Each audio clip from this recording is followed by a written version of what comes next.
આજ રોજ સવારે 2:30 સિંગણપુર પોલીસ સ્ટેશન ખાતે આઈપીસી 420, 465, 467, 471, 120B હેઠળ એક ગુનો રજીસ્ટર કરવામાં આવેલ છે. આ ગુનાની પ્રાથમિક રીતે બતાવું તો એક ઈસમ છે અક્ષર ભરતભાઈ કળથિયા, જે વેડ રોડ કતારગામ ખાતે રહે છે. આ ઈસમ જે કેરળની અંદર તિરુવનંતપુરમની અંદર આરોપી તરીકે અટક થયેલ છે, જેની સામે આરોપ એવા હતા કે એણે ડુપ્લિકેટ માર્કશીટ કેરાલા શિક્ષણ બોર્ડની બનાવેલી હતી. તો એના મધર દ્વારા એક અરજી સિંગણપુર પોલીસ સ્ટેશન ખાતે આપવામાં આવેલી હતી.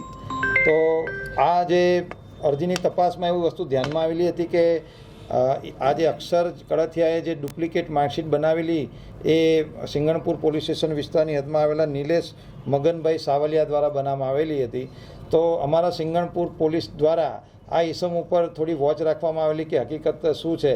તો પોલીસને એની અંદર થોડુંક પોઝિટિવ આન્સર મળેલો હતો, જેથી આ નિલેશ મગનભાઈ સાવલિયાના ત્યાં પોલીસ દ્વારા સર્ચ કરવામાં આવેલો હતો. તો સર્ચ કરતાં કુલ 137 જેટલા માર્કશીટ અન્ય પૂરા ભારત દેશની અલગ અલગ યુનિવર્સિટી તેમજ શિક્ષણ બોર્ડની માર્કશીટો એના ત્યાંથી કબજે કરવામાં આવેલી હતી. અને એની પ્રાથમિક પૂછપરછ કરતાં એવી વસ્તુ ધ્યાનમાં આવેલી હતી કે આ અક્ષર કળથિયાને એ જે ખરેખર 12મું પાસ નથી, પરંતુ એને ઉચ્ચ અભ્યાસ માટે ઇટાલી જવું હતું. તો એના માટે એણે 60,000 રૂપિયા આપીને આ નિલેશનો કોન્ટેક્ટ કરી એની પાસેથી આ ડુપ્લિકેટ માર્કશીટ મેળવેલી હતી.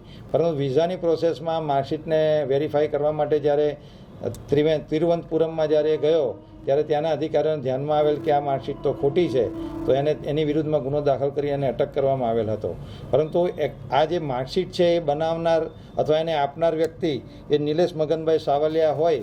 પોલીસે એને અટક કરીને એની સઘન પૂછપરછ કરતાં એની પાસેથી 137 જેટલા બીજા આવા અલગ અલગ માર્કશીટ અને ડિગ્રી મળેલી છે. અને એની પ્રાથમિક પૂછપરછ કરતાં તે બેઝિકલી 2011થી યશ એજ્યુકેશન એકેડમી નામે એક સંસ્થા ચલાવે છે. અને એના દ્વારા 2011થી આ રીતે જે આવા જરૂરિયાતમંદો હોય એ લોકોને ડુપ્લિકેટ માર્કશીટ અથવા ડિગ્રી અથવા સર્ટિફિકેટ એ પ્રોવાઈડ કરતો હતો.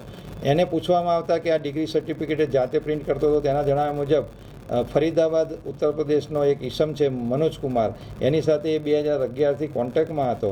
અને એ અહીંયા આ રીતે જે પણ જરૂરિયાતમંદ આવે એની પાસેથી પૈસા મેળવી અને એની વિગત એ મનોજ કુમારને પ્રોવાઈડ કરતો હતો. અને મનોજ કુમાર દ્વારા આવા ભારતની અલગ અલગ યુનિવર્સિટી અને શિક્ષણ બોર્ડની માર્કશીટો એ કુરિયર દ્વારા આને મોકલી આપતો હતો. અને આવી માર્કશીટ અને ડિગ્રીનો ઉપયોગ કરી અહીંયાના ભારતીયો એ સ્ટુડન્ટ વિઝા ઉપર ભારતની બહાર વિદેશ યાત્રા જતા હોય છે. તો આ એક બહુ મોટું કૌભાંડ ધ્યાનમાં આવેલું છે. અને અત્યારે અમારી પાસે માત્ર એક જ એજન્ટ જે આ નિલેશ મગનભાઈ સાવલિયા હાથમાં આવેલો છે. અને એના અત્યારે હાથમાંથી અમને 137 સર્ટિફિકેટ મળેલા છે. તો 2011થી કદાચ એણે આનાથી ઘણા બધા માણસોને આ રીતે પ્રોવાઈડ કર્યા એવી શક્યતા છે. બીજું, આ તો સુરતની અંદરથી એક એજન્ટ પકડાયો છે, પણ મનોજ કુમારના આવા ભારતની અંદર ઘણા રાજ્યોની અંદર આવા એજન્ટો હોવાની પૂરેપૂરી શક્યતા છે. તો જોવા જઈએ તો આ એક બહુ મોટું કૌભાંડ છે. અને આની ખૂબ ઊંડાણપૂર્વક તપાસ કરવામાં આવશે. જે 137 સર્ટિફિકેટ ને માર્કશીટ મળી છે એમાં સૌરાષ્ટ્ર યુનિવર્સિટીના 24 સર્ટિફિકેટ અમને મળેલા હતા, જેની અમે ત્યાંના વાઇસ ચાન્સેલર મેડમ છે એમની સાથે ડાયરેક્ટ કોન્ટેક્ટ કરીને અમે ઈમેલથી એમની પાસે વિગત મંગાવતા એ કન્ફર્મ થયું કે આ 24 જે સર્ટિફિકેટ છે એ તમામ ફેક છે. એટલે જે સૌરાષ્ટ્ર યુનિવર્સિટી દ્વારા ઇસ્યુ કરવામાં આવેલા નથી.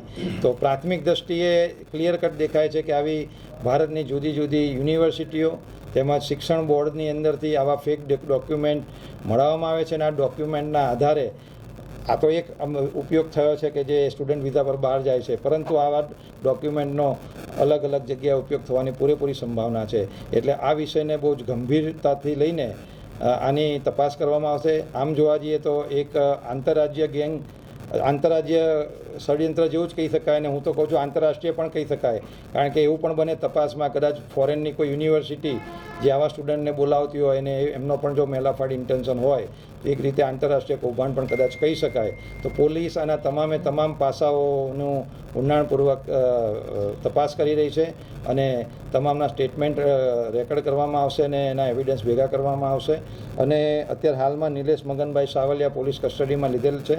એની પોલીસ કસ્ટડી રિમાન્ડ માટે નામદાર કોર્ટને રજૂ કરવામાં આવશે અને 14 દિવસના પોલીસ કસ્ટડી રિમાન્ડ માટે અત્યારે નામદાર કોર્ટને રજૂ કરવામાં આવશે. સૌરાષ્ટ્ર યુનિવર્સિટી સિવાય કોઈ અન્ય કોઈ યુનિવર્સિટી છે? મેં કહ્યું તેમ પ્રમાણે 137 તો અત્યારે એની પાસે ફિઝિકલી સર્ટિફિકેટને ડિગ્રી મળેલા છે, જેની અંદર ગુજરાત, કર્ણાટક, સિક્કિમ, મહારાષ્ટ્ર, હિમાચલ પ્રદેશ, ઉત્તર પ્રદેશ, મેઘાલય આવા અલગ અલગ રાજ્યોની રેપ્યુટેડ યુનિવર્સિટીઓના સર્ટિફિકેટ્સ અમને ધ્યાનમાં આવેલા છે, જે અમે મુદ્દામાલ તરીકે કબજે કરેલા છે. તો આ તો જે ફિઝિકલી અમને મળેલા છે એટલા જ છે. એ સિવાય જે અક્ષર કળથિયા છે એનું કેરાલા શિક્ષણ બોર્ડનું પણ છે. તો ભારતના અલગ અલગ રાજ્યોના અલગ અલગ શિક્ષણ બોર્ડ અને યુનિવર્સિટી સાથે એ લોકોના સર્ટિફિકેટ સાથે આ કૌભાંડ આચરવામાં આવેલું છે. નિલેશનો અભ્યાસ કેટલો છે સર અત્યાર સુધી? નિલેશને અત્યારે અટક કરેલો છે, પણ એ 2011થી યસ એજ્યુકેશન એકેડમી તરીકે એક ઇન્સ્ટિટ્યૂટ ચલાવે છે અને એના દ્વારા એની પાસે બધા ક્લાયન્ટ આવતા હતા. પ્રાથમિક પૂછપરછમાં એવું ધ્યાનમાં આવેલું હતું કે જે અલગ અલગ એજન્ટ્સ કામ કરે છે વિદેશને મોકલવા માટેના, આ એજન્ટ્સ પાસે જ્યારે કોઈ આવા માણસો ફોરેન જતા હોય તો જેની પાસે આવા સર્ટિફિકેટ્સ ના હોય ત્યારે આવા જરૂરિયાતમંદોને એ આ નિલેશ જેવા એજન્ટ્સ જોડે મોકલવામાં આવતા હતા. અને નિલેશ જેવા આવા ઘણા બધા એજન્ટો હોઈ શકે છે, જેને આ ફરીદાબાદમાં બેઠેલા મનોજકુમાર દ્વારા અલગ અલગ યુનિવર્સિટીને શિક્ષણ બોર્ડના સર્ટિફિકેટ અને ડિગ્રી સર્ટિફિકેટ એને ઇસ્યુ કરવામાં આવ્યા હતા. સરકારી નોકરીનો પણ ઉલ્લેખ કર્યો છે, તો અત્યાર સુધી કેટલા લોકોને અપાવી હશે અંદાજે? અત્યારે પ્રાથમિક પૂછપરછમાં ખાલી નિલેશ દ્વારા 70થી 80 જણને ફોરેન મોકલવા માટે અથવા 70થી 80 જણને આવા ફેક ડોક્યુમેન્ટ આપવા માટે એને આપેલા છે. એના હાથની અંદરથી 137 ડોક્યુમેન્ટ તો બીજા પણ મળેલા છે, તો એનો પણ એ ડિલિવરી કરવાનો જ હશે. તો પોલીસ કસ્ટડી રિમાન્ડ દરમિયાન આ તમામ પાસાઓનો ઝીણવટપૂર્વક અભ્યાસ કરવામાં આવશે. સર 2011થી કરે છે, તો અત્યાર સુધી કેટલા